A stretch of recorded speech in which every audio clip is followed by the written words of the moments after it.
He is the president of Enagic Japan.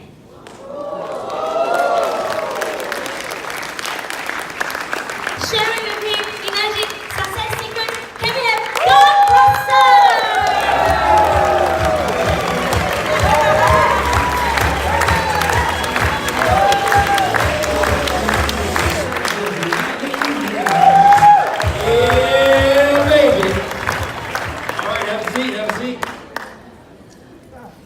I'm a storyteller. I love to tell stories, and I get the honor to kind of wrap you up. Now, there's something great about that, because you're saying, oh my God, thank God this thing is over. And there's something that's challenging to that.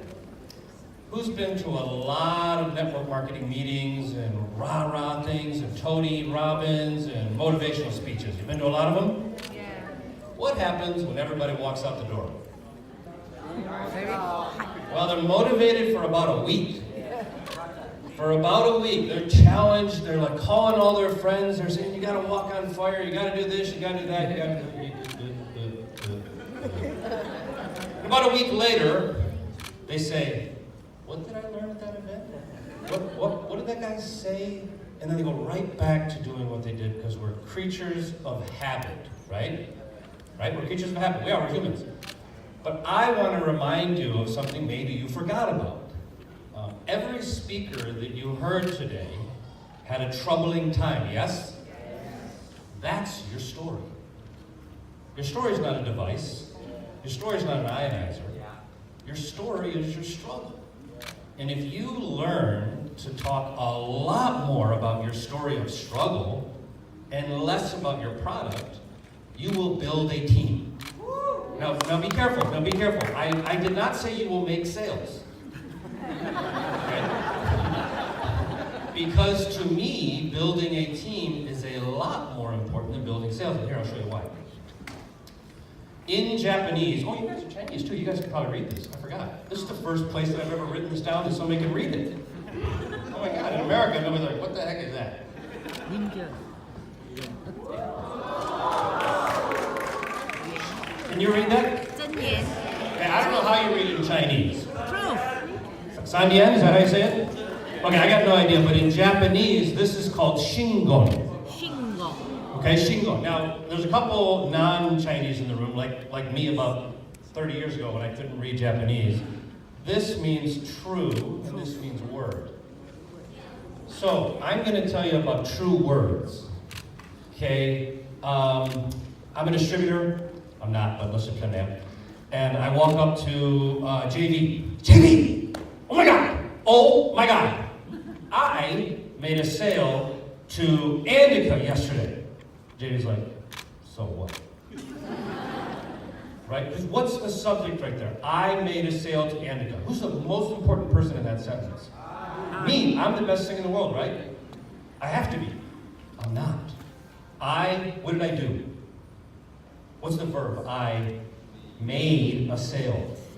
I don't know about you, but in network marketing, the word S-A-L-E, that's a swear word.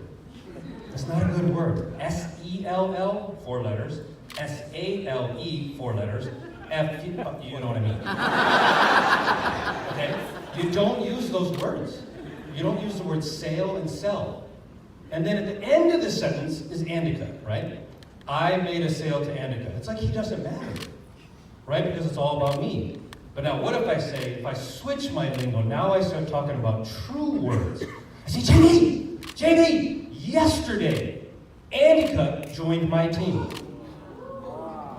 Indica, same thing happened, right?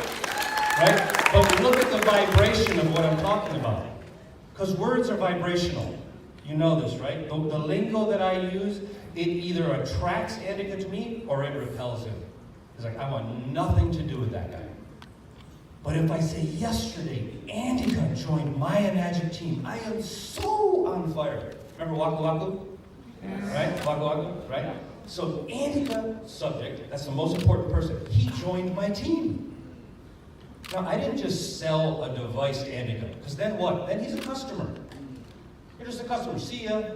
Might order a filter one day. Might come back in 37 years and say, well, my grandmother wants one. Right? But if I say Andika joined my team, now what's happening? Now he's ready to go to work. Right? So today I want to talk about those kind of stories. I want to have the first slide up, if I could show that behind me. Got that one up there? This is a digital, maybe the second one then? Okay, maybe just press the button. Beep. Okay, what do you see?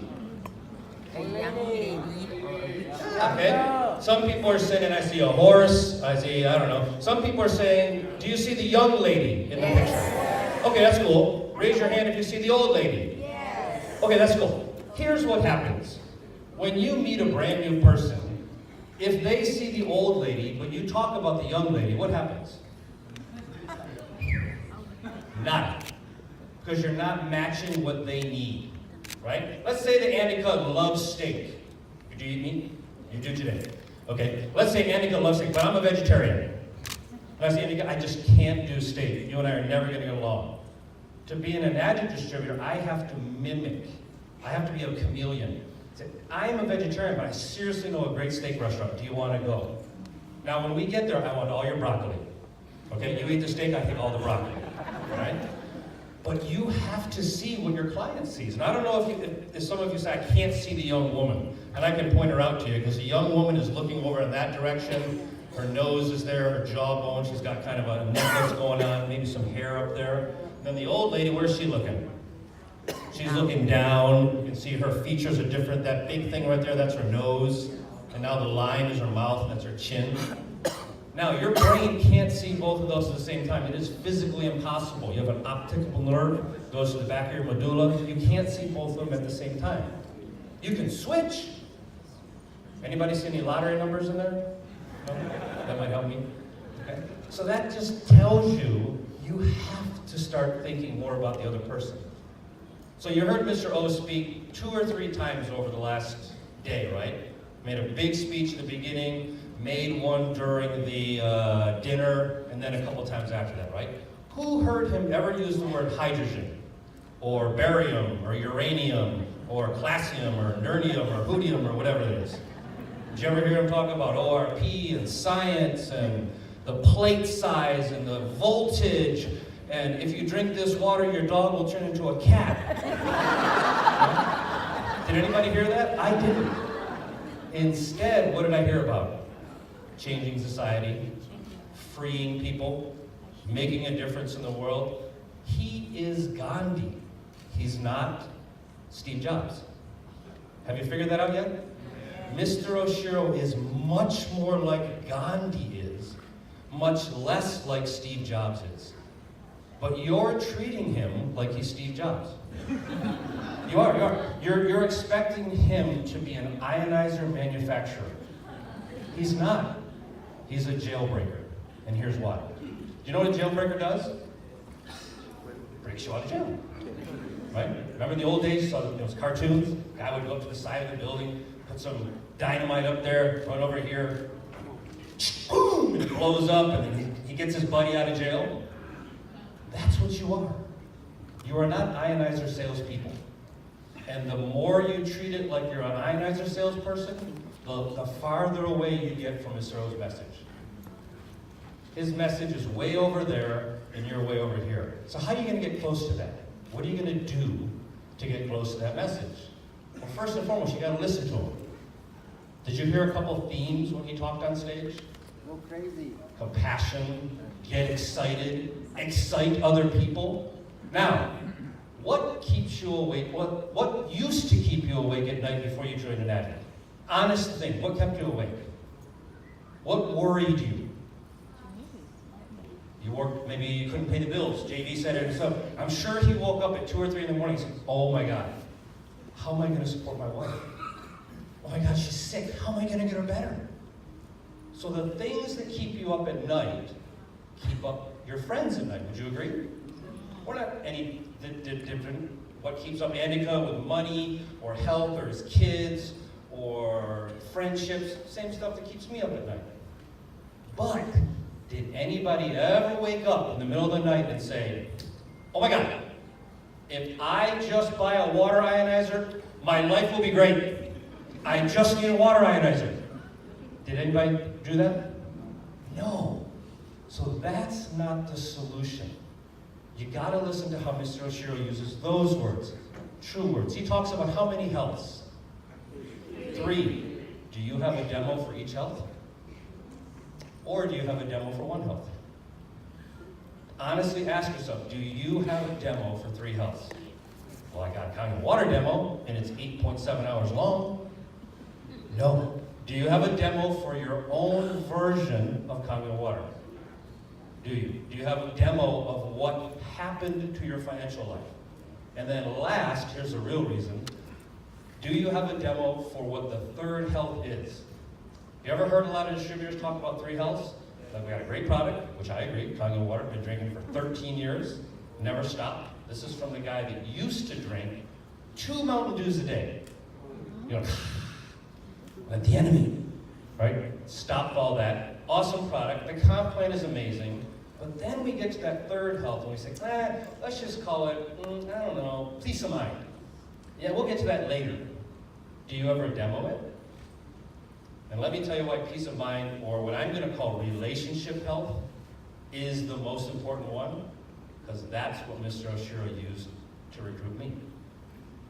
He recruited me on the 3rd health, the thing we never talk about. Never ever talk about. Here's part of how he did it. Can we have that next slide up there, you and Chief? This is something that'll change your life. And you don't have to write it down, you're going to learn it by heart. This is something that will change your life. This is the art of dating. Ooh, now everybody's looking up. Look at that. You're all like, bing, cell phones are going up, taking pictures. This is the art of dating. Anybody married here? Yeah. Did you ever date? Yeah. Yes. It was hundreds of years ago, but you dated, right? Hundreds and hundreds of years ago. When you first met your wife or husband, and you started going out, what did you do before the date? Combed your hair, put on some good-looking clothes, took a shower, a little deodorant here and there, a little cologne. Why'd you do that? You are a peacock. You are a complete peacock. We all are. You wanted to get his or her attention. Now, once you got the attention, well, you can't just be good looks, right?